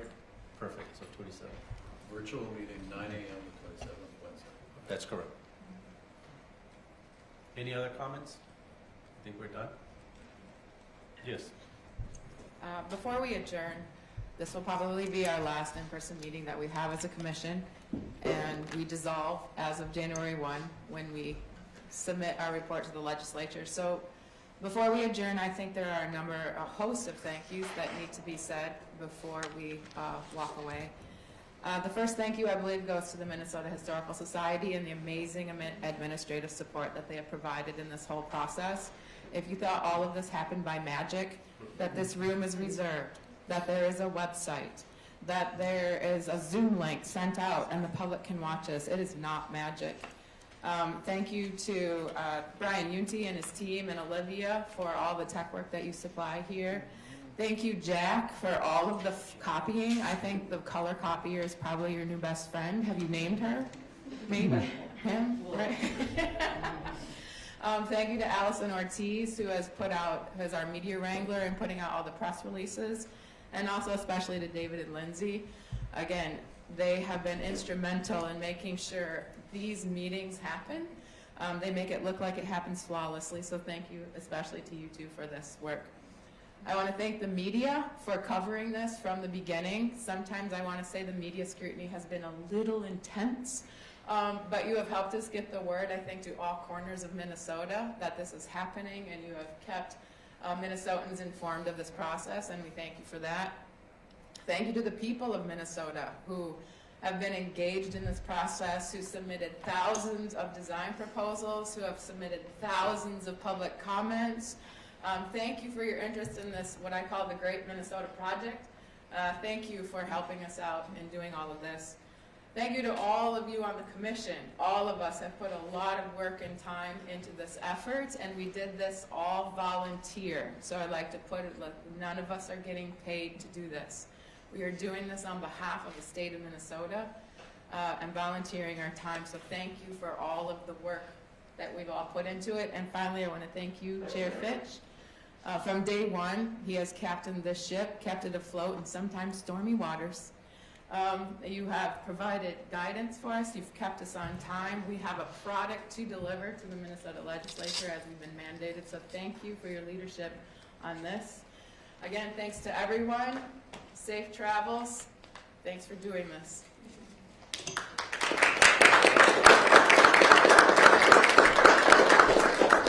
And very briefly, I just want to echo everything you mentioned and thank you for your support. I know we were ups and downs, and finally we made it, and I'm very pleased with the flag. So thank you.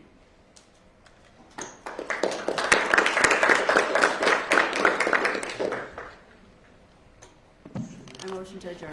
Yes. I did it. Well, it's supposed to leave at 11. So I would like to ask a motion to adjourn. All those in favor? Yes, go ahead. All those in favor, please say aye. Aye. Those opposed say no. The meeting is now adjourned. Thank you very much.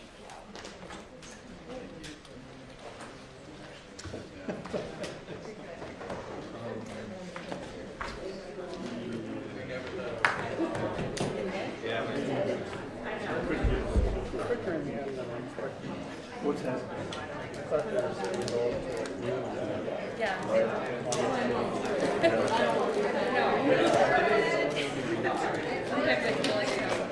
Yeah, my tripod was kind of fucked side to side. So, a lot of us weigh so much.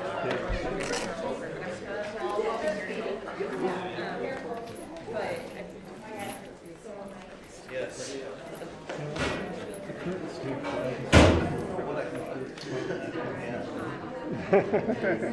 Yeah.